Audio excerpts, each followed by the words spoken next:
Bueno, entonces lo que hicimos esta clase fue ir a la noción de género de Bakhtin. Hasta ahora lo que estamos haciendo es ir a la noción de género de Bakhtin, la desarmamos un poquito para comprenderla, vimos esto de los tipos de enunciados relativamente estables, ¿sí? Más o menos estables, lo relacionamos con el contexto fundamentalmente histórico y también situacional, la comunidad en la que se dan estos enunciados en función de las prácticas sociales, en función de los modos de organización, ¿sí?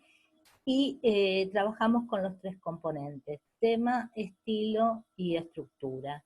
Ejemplificamos con un género digital que es el chat, y después estuvimos viendo un paneo, un recordatorio de géneros periodísticos propios de la prensa gráfica, que en algunos casos se adaptan a los formatos digitales, se mantienen, pero que siempre aparecen como con otro entorno, ¿no es cierto? Con otra disposición, acompañado de otros elementos. Entonces una adaptación, pero al mismo tiempo adquieren otro significado en función de lo que los acompaña, ¿no?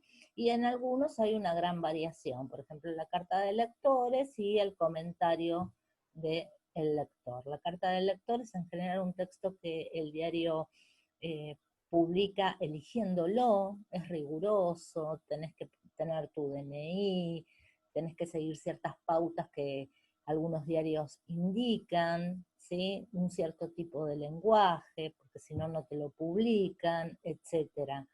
En cambio, el comentario del lector parecería ser, no sé, más un fluir de la conciencia en algunos casos, no sé si lo observaron, pero hay de todo, ¿no? No es tan limitante, no es tan riguroso, ¿no? Y es como que el diario no se responsabiliza de eso que está ahí publicado, ¿no? Sino que queda a cargo de la persona que lo dice, ¿no? Incluso en algunos casos se pueden hacer comentarios desde el anonimato, sin poner el DNI, es muy diferente, ¿no? Entonces veíamos, algunos se adaptan, por ejemplo en la prensa, ¿no es cierto? Otros se modifican totalmente, dada la nueva realidad, la nueva tecnología disponible, ¿sí?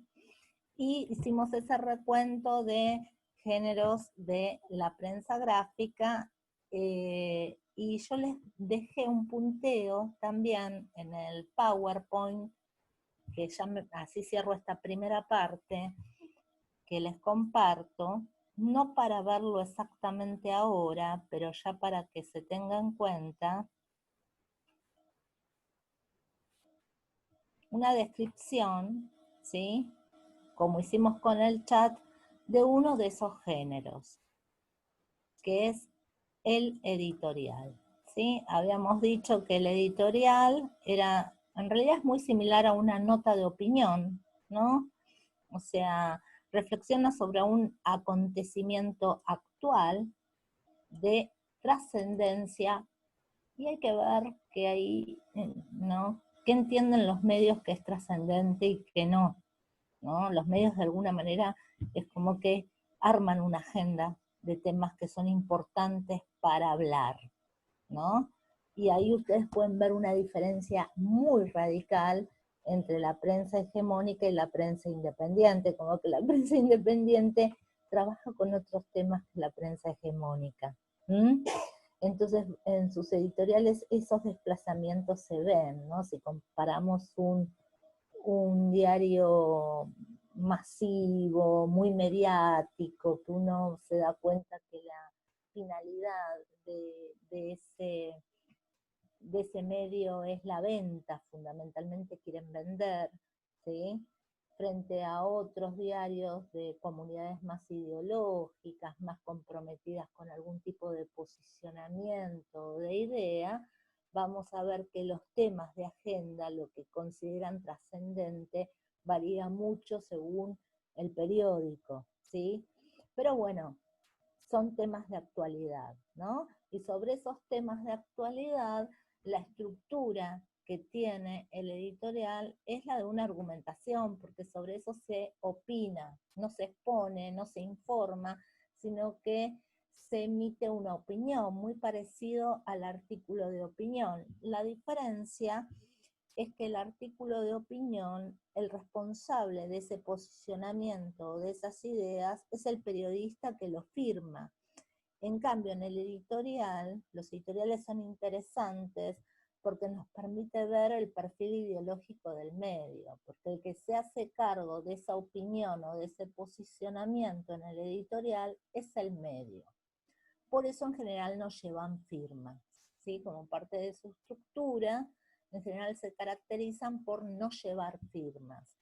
Pero puede ir alguna editorial firmada, porque ese periodista es muy trascendente.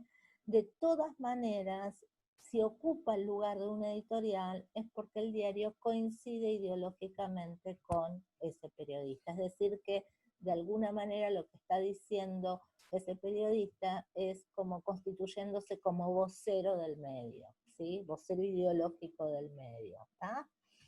Entonces, bueno, temas de actualidad, estructura argumentativa, es un texto de opinión,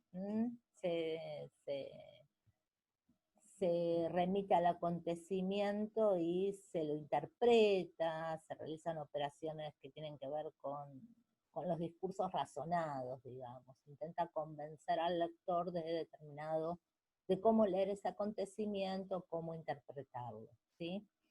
Y el estilo suele ser serio, porque fíjense que está vinculado el medio ahí, ¿sí? Con un registro formal. Entonces, si en otras partes del diario puede haber otro tipo de registros, por ejemplo en los chistes, o puede haber en las entrevistas tonos más distendidos y más informales, en el editorial el registro privilegiado es el formal, ¿sí? Con tono serio, ¿está? Entonces, bueno, como les describí un género propio de lo digital, quería describirles también, para que tengan una idea, un género de periodístico, habitual, en función también de que muchas veces en los exámenes finales los textos para analizar son editoriales, ¿sí? O son notas de opinión o editoriales. Entonces está bueno que ustedes para la instancia del final o para este segundo bloque vayan viendo cómo es la estructura de estos textos de opinión, ¿sí? Empezamos con el editorial. Bien, hasta acá, ¿alguna duda, alguna inquietud?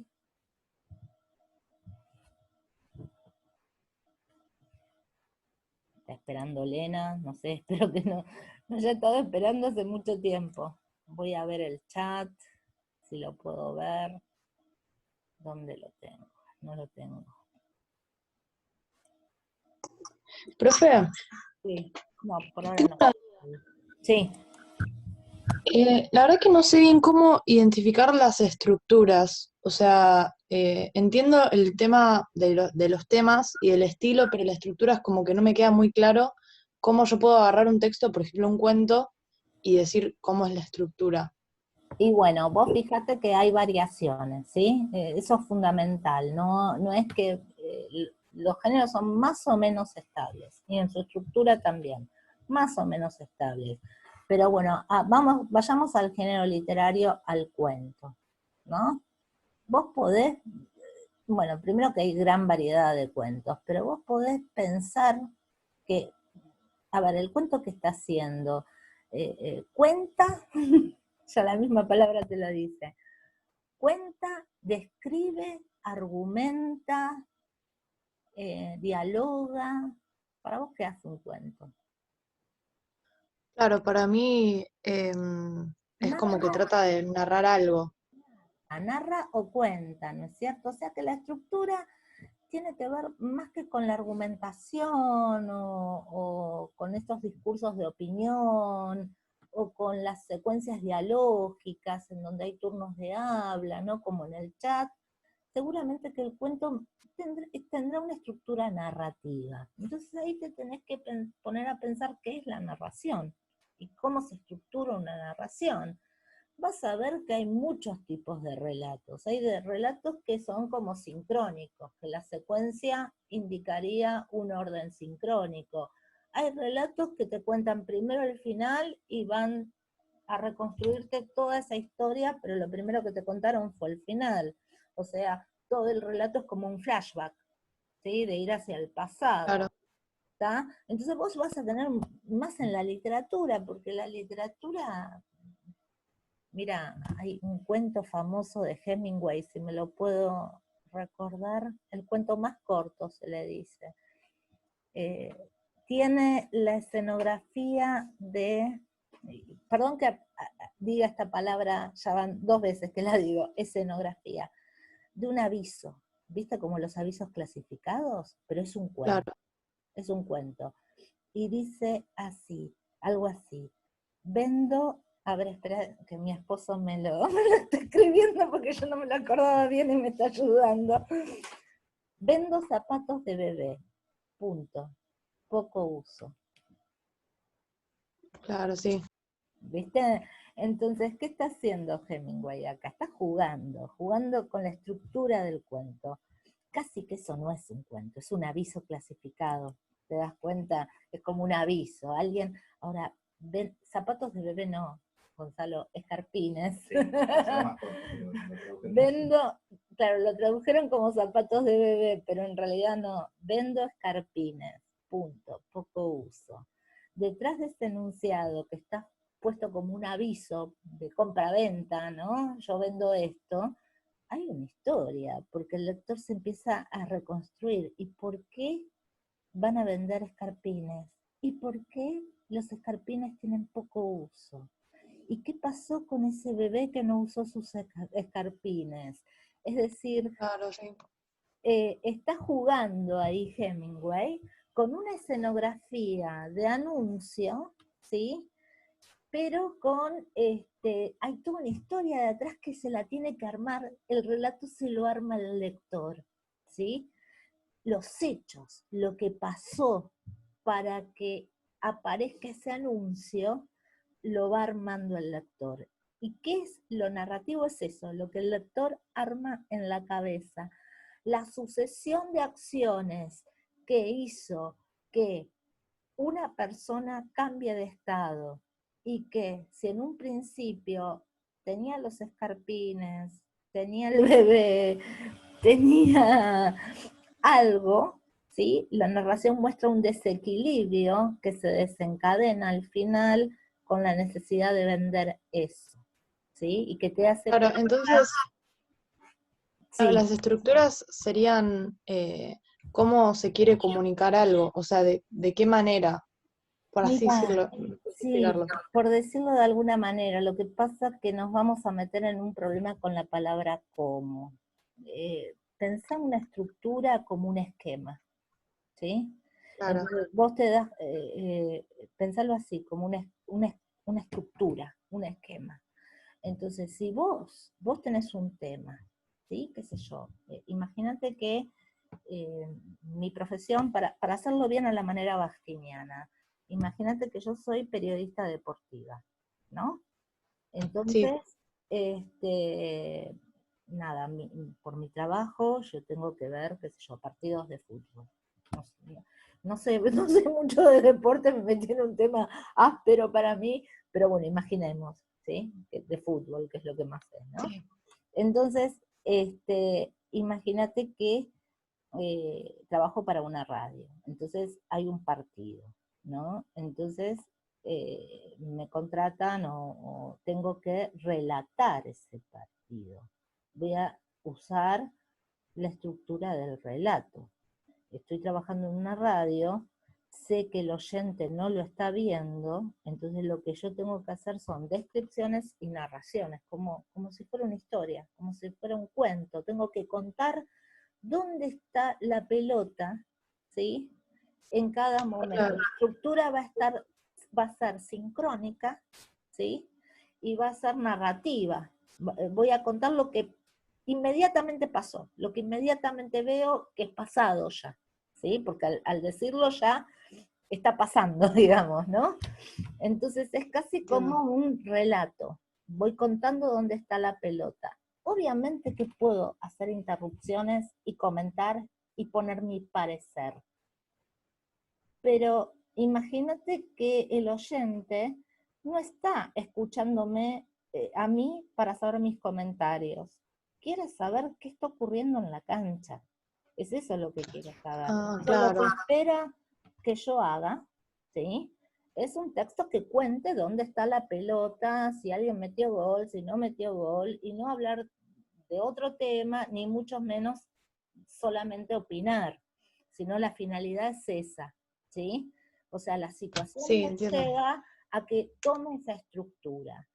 Ahora, imagínate que a la tarde me invitan a un programa de esos, viste, tipo, en mi época, no sé si existe todavía, polémica en el fútbol, polémica en el bar, viste, esos Sí, que son varios invitados o una mesa en donde charlan.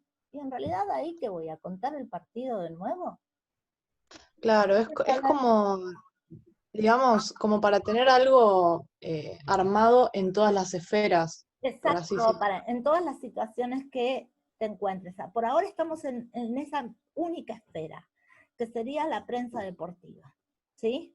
Entonces vos Entiendo, sí. podés usar una estructura muy similar al relato, que tiene que ver con contar secuencias, como en el relato del partido de fútbol, o podés usar una estructura más del tipo comentario, más argumentativa. Entonces cuando te invitan en estos programas polémicos, no esperan que vos cuentes todo el partido de nuevo. Lo que están esperando es que vos realices comentarios sobre el partido.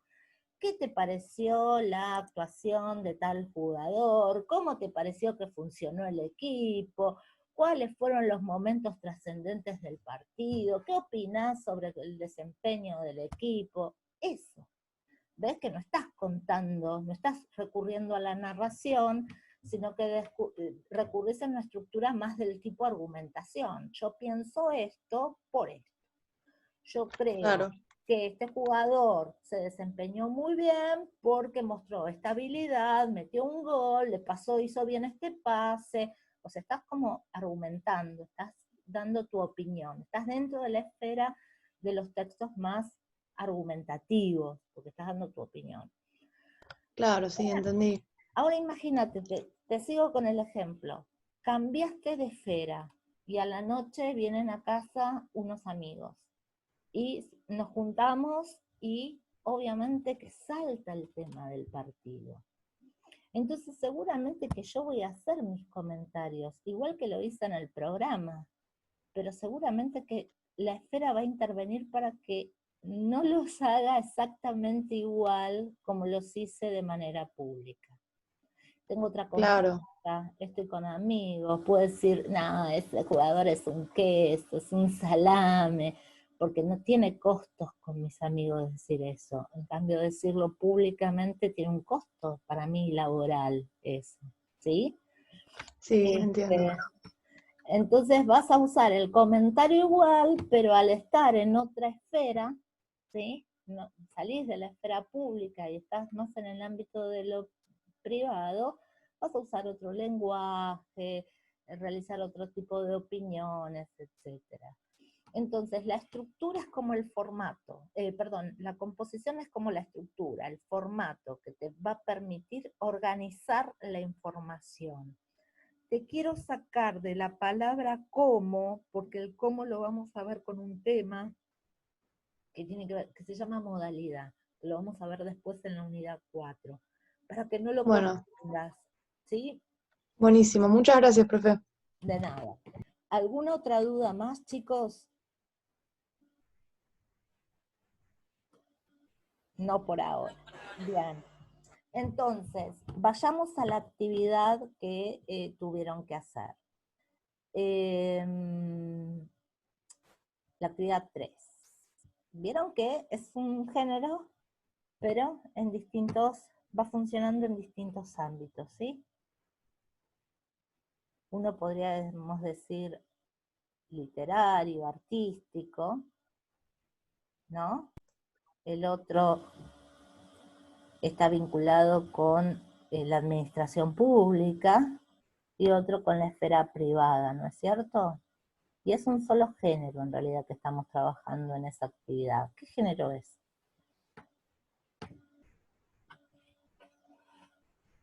¿La pongo, la comparto la actividad? ¿Prefieren compartirla o podemos hablar así de una con los textos?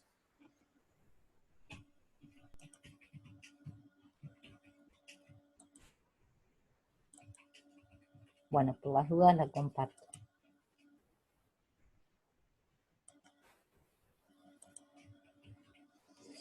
Bueno, recuerdan, la clase pasada hicimos la actividad 1 sobre dialogismo, la actividad 2, productores del campo, para ver signo y valor en Voloshinov, y después yo les dije que para esta clase trabajen con el ejercicio 3, que dice, observa los siguientes textos e identifica el género al que pertenecen. Describí genéricamente la carta. Ahí está, el género ya se los digo yo, ¿no? La carta.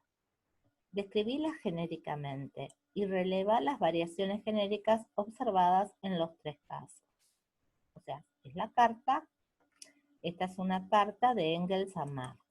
París, ¿saben quién es Engels y quién es Marx, no? París, 23-24 de noviembre de 1847. Estos son los autores del Manifiesto Comunista. Y están escribiendo juntos, pero a la distancia, este texto. Son amigos, son colegas, ¿sí? Entonces, Engels le dice, piensa un poco sobre la profesión de fe. Están hablando sobre el texto. Bueno, pensá esto de la profesión de fe, de pensar al comunismo como si fuese una fe. Creo que sería mejor abandonar la forma del catecismo y llamar las cosas así, Manifiesto Comunista. Están debatiendo sobre el título del texto. Como es preciso hacer un relato histórico de cierta extensión, la forma que he tenido hasta ahora es bastante inapropiada. Llevaré conmigo lo que he hecho aquí. Es simplemente una narración, pero miserablemente compuesta en terrible prisa. Comienza así. ¿Qué es el comunismo? Y luego voy derecho al proletariado, la historia de su origen, su diferencia con obreros anteriores, el desarrollo de la contradicción entre el proletariado y la burguesía, la crisis, los resultados. Mechado con esto, están planificando el texto, ¿se dan cuenta? Está diciendo, bueno, cortarla con lo de la fe y llamemos a la cuestión desde el ámbito de lo político, no mezclemos el discurso religioso, llamémoslo manifiesto comunista. Yo estoy haciendo esta secuencia histórica del texto.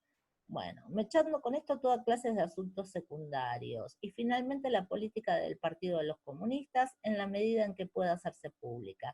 Lo que aquí tengo todavía no ha sido sometido a aprobación, pero a excepción de unos pocos y pequeños detalles, espero terminarlo en una forma en que por lo menos no haya nada contrario a nuestras opiniones. Bueno, ahí termina. Bien, la siguiente. Carta de un jubilado al ANSES. Me quedo acá. Esta carta surge de un acontecimiento interesante. En el 2007, el presidente Mauricio Macri fue invitado por la señora Mirta Legrand a su mesa, y en un momento aparece como la pregunta de Mirta Legrand a Macri, dice, ¿cuánto es la mínima que cobra un jubilado? Y en ese momento la mínima era de 6.000 pesos, rondaba 6.500 más o menos pesos. Y Macri dice, 9.000, 9.500, ¿no? Entonces, después de ese hecho, que el presidente no sabía cuánto cobraba un jubilado como mínima, ¿no? Los que cobran la mínima, este jubilado escribe esta carta al ANSES, ¿sí? Y se la acepta, ven que tiene el sello y todo. Entonces, fíjense, a diferencia de esta carta entre estos amigos, fíjense que desde 1847 los tratos, las relaciones eran como distintas, ¿no? Pero, y además eran colegas, estaban escribiendo un texto. Bueno, fíjense, acá dice, bueno, la calle, qué sé yo, el sello de recepción, aparece un dato estructural, ¿no? Que acá también aparecía el lugar y la fecha, ¿no? propio de la carta, Bahía Blanca, 21 de marzo de 2017. Referencia, solicita recomposición, aumento de haberes de jubilación, de mi mayor consideración. Yo, Cabral, Julio Héctor, DNI, bla, bla, bla, domiciliario y residente en esta ciudad, casado, jubilado, vengo respetuosamente, por medio de esta, solicitarse si va a responder dentro de las próximas 48 horas a la presente solicitud. ¿Qué? Solicito urgente recomposición, aumento de mis haberes de jubilación a un mínimo de 9.200 pesos, hasta un máximo de 9.900. ¿Qué? Fundamento mi solicitud en virtud de lo expresado el día sábado 18 de marzo de 2017 por el señor presidente de la Nación, ingeniero Mauricio Macri, en la cena con la conductora de TV, señora Mirta Legrand, valor que fue ratificado por él mismo, televisado desde la residencia presidencial de Olivos y desde conocimiento público. Que me permito interpretar la expresión del señor presidente, 9.000 y pico, a la suma de 9.900, etimológicamente posible. Que por ser una decisión presidencial, los valores requeridos no merecen ser discutidos y se aplica el cúmplase. Que solicito la aplicación de tal decisión presidencial con el retroactivo y que se plasme en mis saberes del mes de abril de 2017. Sin otro particular, saludo usted atentamente, Julio Héctor Cabral. ¿Sí? Bueno, en realidad hay que ver si esto es una carta. Ven las diferencias, por lo menos estructurales, entre el ejemplo 1 y el ejemplo 2. ¿Las ven? ¿Qué diferencias notan? Sí, en la primera es mucho más como si fuese un estilo de diálogo. Sí, como de mayor complicidad, ¿no? Como, Bueno, ¿viste? sí, Sí, viste, porque son amigos, y entonces viste que le dice, bueno, espero terminarlo en la forma en que por lo menos no haya nada contradictorio a nuestras opiniones. Nosotros dos opinamos lo mismo, pero este texto yo lo estoy debatiendo con otro, y también tengo que tal incorporar. cual. Si bien Claro, tiene como un principio de estructura ahí no te perfecta y escucho, todo, Lucía, muy bien. A ver, ahí se escucha mejor. sí, ahí sí. Ah, bueno, que si bien empieza a tener el formato de carta, que se suele entender así porque en ese momento solo se podía comunicar por carta, tiene esto que usted dice, complicidad, de querer charlar algo más hablado dentro del diálogo, y la segunda es netamente notificatorio con todo el formato de la carta para que sea bien formal el petitorio. Exacto, esta tiene que ver con por lo menos el formato es el de la carta formal, ¿no es cierto? Y esta es una carta de amigos, parecería ser, ¿no? Básicamente, aunque no cumplen las estructuras, una carta en su estructura básica tiene la indicación del lugar y la fecha, ¿sí? Fíjate que con el mail eso pasa en el formato de la misma plataforma, no es necesario que lo pongas, ¿no? Que pongas la hora, incluso te pone la hora, pero no es necesario que pongas la fecha. Pero la carta suele tener esta indicación. ¿Por qué? Porque como es una comunicación diferida, ¿sí? No es simultánea, es en diferido, el otro te está indicando cuándo la escribió. Obviamente que te podés olvidar de poner ese dato, no pasa nada, pero es una de las características del género. Otra de las características de género que no está en esta carta, hay que ver si es un problema de la traducción de donde la saqué o qué, es que en general suelen tener un encabezamiento, querido Mars, mi amigo, estimado amigo, y después viene el cuerpo de la carta, y por último la firma, ¿sí? Entonces, esa sería como la estructura de una carta, encabezado, con fecha y la destinación, a quién está destinada. El cuerpo de la carta, que se dirige a una segunda persona, es un texto dirigido a un tú, dialoga lo que decía Lucía, de ese diálogo con el otro, habla un diálogo con el otro, y la firma. La carta formal, ¿no? Esto como lo podemos ver como una escenografía de la carta formal, pero también hay que ver si el campo, ¿no? La esfera de la actividad en donde se inserta este texto es realmente una solicitud, ¿A usted qué le parece? ¿Este jubilado está realizando una solicitud? ¿Espera que le aumenten la jubilación? ¿O está realizando una demanda política con este hecho? Está en el Creo que es Una una terreno. demanda demanda. política. Exacto, exacto. Casi es como burlesca la carta esta. Tiene todos los formatos de la carta formal, incluso hizo el chascarrillo de pasarla por el ANSES, porque no se la pueden rechazar si está toda bien escrita en cuanto a lo estructural, ¿sí? Tiene la fecha, tiene esto propio de la referencia, cuando hacemos una carta formal, tiene nombre, apellido, DNI, todas las está escrita en un lenguaje formal, tiene el género sería una carta de solicitud, ¿no es cierto? Pero en realidad no está haciendo o sea, está haciendo una burla política, es más un gesto político que un gesto administrativo, ¿no? En donde yo solicito algo porque hay un error, está haciendo casi un chascarrillo, casi una broma que se transforma en demanda política, utilizando como escenario la carta formal, ¿sí? Pero la esfera, me parece a mí, que no es eh, la de la solicitud pública, ¿no? De la administración pública, de la burocracia, digamos, de la esfera burocrática, sino más que el marco escénico sería, o la esfera de la praxis en términos de Bakhtin sería la política. Está haciendo una crítica al gobierno de Macri y demandando que la jubilación es baja, que el presidente desconoce cuánto gana un jubilado, etcétera.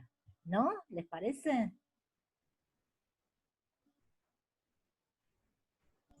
Sí, tal cual. Sí, ¿no? Me parece que sí, no es que realmente está solicitando un aumento, sino que está haciendo un gesto político. Pero bueno, O sea, tiene el detalle ese de pedir igualmente que atribuyan los haberes, como que lo pone, pero dentro del mismo mensaje, como para dar un contexto de su queja frente a lo más general que es eso de digamos, que marcar el fallo en política. sí. Y aparte, viste que reconstruye la situación. Dice, bueno, el presidente se lo dijo a Mirta Legrand. Ahí está también un poco, ¿no? Está reconstruyendo todo eso. No es que hay una resolución o un aumento de la jubilación y a este señor no le aumentaron, sino que está, bueno, si lo dice el presidente, loco, a mí me tienen que dar retroactivamente lo que dice que el presidente gana un jubilado, ¿no? Como un gesto político, es propio de la sátira política, retomar lo del otro y replicárselo, digamos, ¿no? Contestarle. Remotivación de eso y hacer este gesto burlesco, ¿no? Podríamos pensar que es como burlesco. Otra carta, Cuento así de Eduardo Wilde. Es un fragmento del cuento. Hay dos personajes, Baldomero, que es médico, y Graciana, que es una inmigrante italiana, ¿no? Baldomero y Graciana se enamoran. Graciana no sabe el castellano, ¿sí? Y Baldomero es un poco tonto, porque no sabe el discurso amoroso, no sabe cómo hablarle a Graciana y decirle que, no sé, que le gusta, no sabe conquistarla con el discurso amoroso. Pero como Graciana es italiana, no entiende las palabras, parece que la relación marcha, ¿sí? Como ella no entiende el español, observa, puede entender ciertos gestos de este médico, pero no está sabiendo exactamente qué es lo que le está pidiendo. Y él escribe una carta de amor que el narrador coloca en un fragmento, pero con indicaciones, porque es un relato, ¿no? Entonces no tiene querida Graciana, sino dice, Baldomero a Graciana, 2 puntos. Y ahí viene el mensaje, ¿no? Está adaptado. Viene el narrador contando y dice, bueno, Baldomero le escribe a Graciana. Ángel hipertrófico, es decir, magno. La arteria coronaria de mi corazón se cierra apenas mi retina percibe los músculos risorios de tu boca y mi tórax se siente atacado de anginas pectoris. La circulación cardíaca se detiene y turgencias espasmódicas forman protuberancias en mis órganos. Espérame a las 7 postmeridianum en el anfiteatro de nuestros amores, tuyo como del hombre el pensamiento, Baldomero Tapioca. Acá tenemos, ¿no? Y del Bakhtin, ¿qué problemita tendría Baldomero con respecto?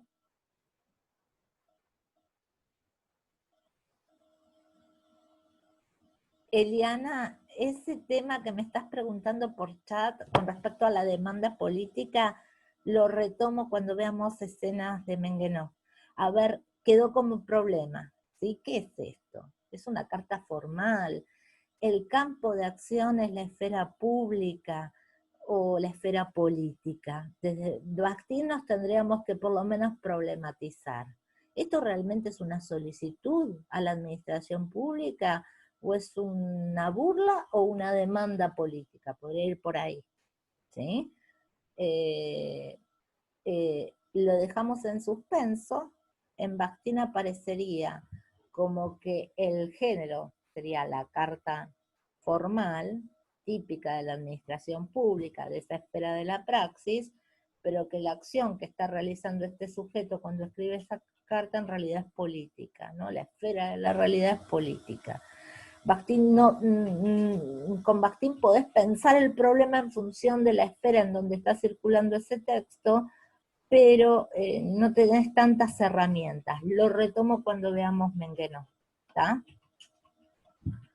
Bueno, esta es una carta dentro de un cuento. Entonces, de por sí sería, ya el cuento sería un género secundario para Bakhtin. Un género secundario es ese que indica cierto alejamiento de la realidad y que está vincula y que contiene otros géneros, ¿no? Entonces, es una carta dentro de un cuento. Problematizamos la estructura con la carta del jubilado, ¿sí? Ahora me gustaría problematizar un poco el estilo. Desde Bakhtin, ¿qué pasa con el estilo de Baldomero? La estructura más o menos está, ¿no es cierto? Seguramente habrá un encabezado, hay una firma, hay un cuerpo de la carta, se le dice algo a alguien, estructuralmente no hay problemas, ¿sí? Temáticamente, bueno, es te quiero encontrar, querida, en tal lugar, encontrémonos, es un aviso, ¿no? Una carta de amor y un aviso. Pero ¿qué pasa con el estilo? ¿Qué problema tiene Baldomero en su estilo? Lo hace desde un punto medio médico raro para referirse a algo que se supone un estilo de amor. Exactamente. El problema que O el sea, chiste, lejos está de tener una tos, o sea, claro. sí, el chiste acá es que para Bakhtin el estilo no es del sujeto, no es individual. Por más que Baldomero se sienta médico, es médico, él tendría que aplicar arteria coronaria, hipertrófico, retina, músculos risorios, angina pectoris, circulación cardíaca, espasmódica, urgencias espasmódicas. Miren toda la selección